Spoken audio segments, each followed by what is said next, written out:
in another huge announcement from Ford as well, in 2026, the Blue Oval will be teaming up with the premier powerhouse team in the Repco Supercars Championship, the Triple Eight Red Bull Ampol Racing. Now, Triple Eight won't just be switching to Ford, but they'll also replace Dick Johnson Racing as Ford's lead supercar team. Now, in the past, Triple Eight and Ford worked together from 2003 throughout 2009. During that time, they won the Bathurst 1000 3 times with Greg Louds and Jamie Whincup, including back-to-back drivers' titles for Whincup. Mark Rushbrook as well, Global Director for Performance, said that they've always admired Triple Eight's unwavering commitment to excellence and believes that this new partnership feels right. Graphic courtesy there of Triple Eight. Matt, start with you on this one. Are you shocked by Triple Eight switching from the Chevrolet to the Ford? And do you anticipate them continuing to be the top team in supercars despite the manufacturer switch? Well, I mean, as you say, it's not the first time this team has done this GM Ford switcheroo. And now they've flip-flopped back the other way. The becoming the homologation team is big for all of the Ford camp, because ever since we've had this new rule set and we're now just about to start the third year of it, it's been a bit of a struggle for the Ford teams. Generally, parity has been the word. They have not won as many races as the Chevrolets, and have been at times vastly off the pace. We've had some peaks and some troughs while they've been trying to get it right. End of 23, last couple of rounds, sort of post Bathurst, the Mustang looked like it was the car to beat. But then through the season last year, of course, Red Bull got rolling again with the Camaro, and we saw Will Brown run to the championship last year. So interesting flip flop, because of course with Ford losing a team because they've been running. Walkinshaw and Andretti United have been running Ford. They're of course switching to Toyota, which has left the door open for the Ford to be moved over to T8. And they want to run 5 teams. That's what they've said. So they picked that one back up, lost one, and picked one back up again within the Ford camp. So they want to get with that.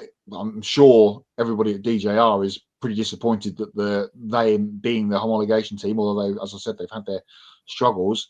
I'm sure they'll be sad to be sort of knocked off the perch as the number one team in that sense. But on the racetrack, they haven't been the number one team. It's been Tickford at most of the time with Walkinshaw, and even the Penrite cars, the Grove team with Matt Payne winning a couple of races last year. So plenty of spice within the Ford camp, and now bringing, you would imagine it would say the same, bringing Will Brown and Brock Feeney back into it for next year, 26, with Toyota coming in. This year's going to be really good in supercars, and 26 is already lined up to be really good from the get-go. Yeah, definitely. And Adam Limmery says when he heard this news, you couldn't believe it. A lot of people in Australia aren't happy. You're probably speaking about the Dick Johnson Racing fans, because, you know, Dick Johnson's been a loyal Ford supporter for many years. And for his team, as Matt said, to get knocked off the perch like this, it has to be frustrating. And also switching to a team like Triple Eight, you know, to be, I guess, your quote unquote factory Ford, your elite factory Ford team there. It just shows you how serious Ford is about winning. And yeah, Dick Johnson Racing, they've done a lot of winning in the past, but ever since, you know, Scott McLaughlin left for IndyCar and Roger Penske decided, you know, to pull out of supercars, this team is really, you know, has not been the same at all. When McLaughlin and Penske were there, they were on another level, but since both of them have left, you know, teams kind of fallen off, and they've really been working hard to rebuild. But like I always say, this is a what have you done for me lately type of business. And to be honest, Dick Johnson Racing hasn't really done a lot of good things for Ford.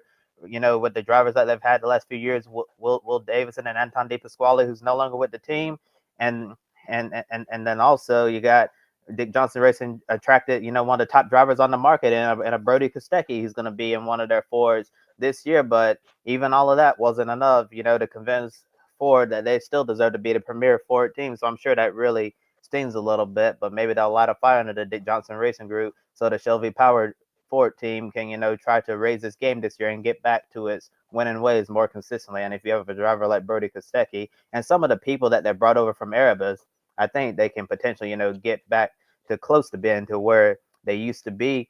But yeah, I was really surprised about Triple Eight, switching from Chevrolet to Ford. This is something that I did not see coming at all. And maybe Triple Eight is trying to get out ahead of something because, as we know, the Chevrolet Camaro model's been discontinued, and there's also been a lot of rumors about the future of General Motors and the Repco Supercars Championship. So maybe this is Triple Eight getting out ahead of all that uncertainty, because Ford is showing long-term commitment to the Repco Supercars Championship, while we're still kind of waiting and seeing what Chevrolet is going to do here. So from that side of the business, I understand why AAA might want to switch to Ford, because they're offering that more stability right now rather than the wait and see. But when you put Ford and AAA, together, I think it's a potent duo, and I'm excited to see what they're going to do moving forward. And Adam also said that a lot of AAA fans aren't happy with the move at all, and understandably so in their case. But hey, I still think AAA Ford, they can get it right, and they can do a lot of great things on that. I find it hard to believe, even with the manufacturer switch. I know we've seen this a lot, especially in NASCAR, when a team will switch manufacturers, they have a fall off in performance, and I'll be interested to see if AAA is going to fall off at all, or are they going to continue to be out there dominating with Will Brown and Brock Feeney. Adam's right. There are a lot of people not happy about this, but this happened the other way, as you mentioned, Josh, in 2009, when they fell out with Ford and switched to Holden. And then it was the same, but the other way.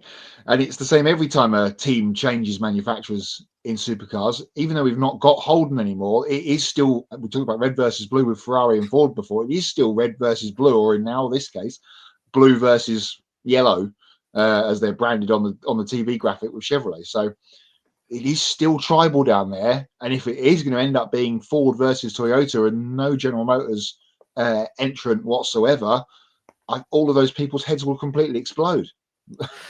We're in for a very interesting couple of years with the Ford brand. Entering Formula One, World Endurance Championship, IMSA coming in, big changes down in supercar land as well. This is going to be fantastic. Ford really are sort of gripping motorsport at the moment and starting to go like that with us. So we can't wait to see what they're going to do next.